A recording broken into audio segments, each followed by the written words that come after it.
everybody and welcome back to another tutorial. Today is going to be Call It What You Want by Taylor Swift. If you want to get your hands on the easy version of the sheet music I've done for this, it's going to be over on my Patreon page. Details of that are going to be above this video, or there'll be a link that takes you directly to the music directly underneath this video. So getting straight into it, we're in the key of A major, which is the exact same key as she sings it in. So that means we've got F sharps, C sharps and G sharps that we have to think about.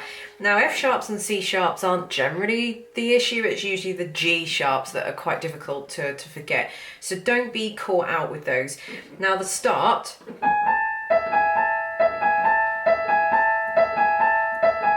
that's all we're doing for the first 4 bars or the first 4 measures. In the left hand we've got 4 beat chords. So we've got that one, then we've got this one, then this one,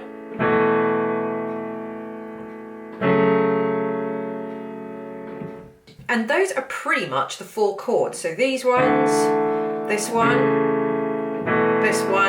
and this one. There are, I think there is one more which we're doing, which is this one, but generally the left hand, I've kept the left hand quite simple. In fact, this whole piece is quite simple because it's there's a lot that goes on with the instrumentation, but actually when you break it down into melody line, there isn't really an awful lot going on.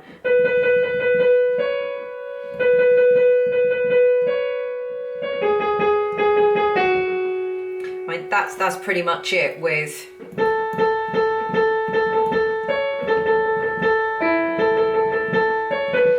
then when you hear all the backing that goes with it when she sings this is quite a kind of a chilled, simplistic song anyway. There's a lot of backing, but it's all quite simple, and the rhythm is quite slow. So I tried to reflect that with the left hand rather than having a really big left hand. I mean, that would be too complicated anyway, which I think works really well.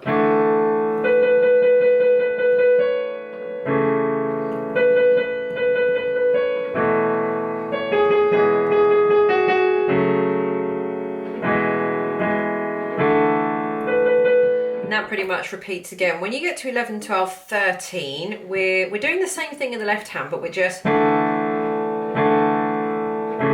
increasing it a little bit.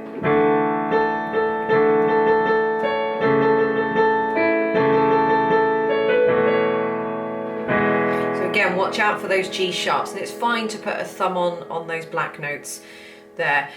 When you get to, well, you've got to repeat at the end of 21, which repeats back to the beginning of measure 5 or bar 5. I didn't do that at the start of the video, just, you know, it just makes the video a little bit longer, and you can do the repeat if you want to. You've been given enough in this song for the sheet music to swap it around, because what you'll notice is I've missed out like a verse and a chorus and stuff, but I've written everything in here that is part of the song. And usually the ending is pretty much the only thing that differs, or whether singers put in a bridge or anything like that, kind of verse, chorus, bridge, ending. So I've put everything in that you want to put in. So if you want to kind of slightly change it around and put sort of that bit there and that bit there, and if you want to do the repeat, you want to do another chorus, absolutely go ahead and do that. This is just a simplified version to kind of fit on 2 pages, and it suits the level that, you know, I'm aiming for with you guys. This isn't an advanced tutorial, so, you know, I haven't kind of arranged it as such. So at 21,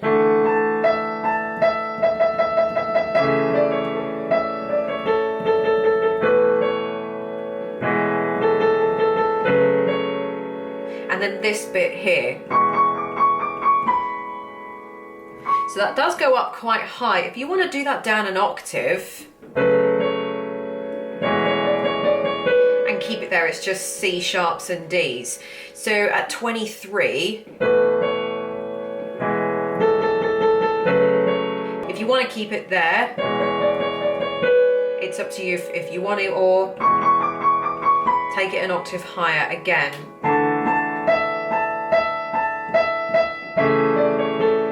So then at 29, we're just pulsing the left hand. So you might find this a little bit difficult. I would do this slower.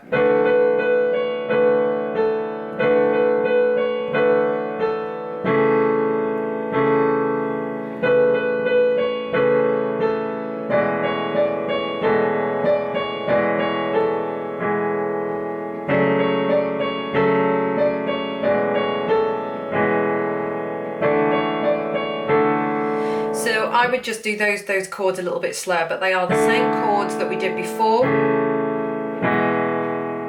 And those. Do you know what? I think that's pretty much it. I know this is probably one of the shortest tutorials, but I really can't think of anything else that you're going to have trouble with. I mean, there's very few notes in the right hand. I've kept the left hand simple. The chords are the same combination of chords throughout the whole thing, so it's like the same 4 chords that are revolving around those ones, you know, whatever the chords that we've got. And all I've done is just, you know, make them hold for the bar, or we might be pulsing them, whatever. So you know, it's the whole thing is just very, very repetitive. But I am finding that if you break a song like this down into a simpler version, or an easier kind of arrangement, they do actually sound really, really pretty, and the introduction is really nice. So there we go, a very quick, nice, simple tutorial of Call It What You Want by Taylor Swift. I hope you've enjoyed it. Thank you for watching, and I will see you on next week's Piano Tuesday tutorial video. Bye.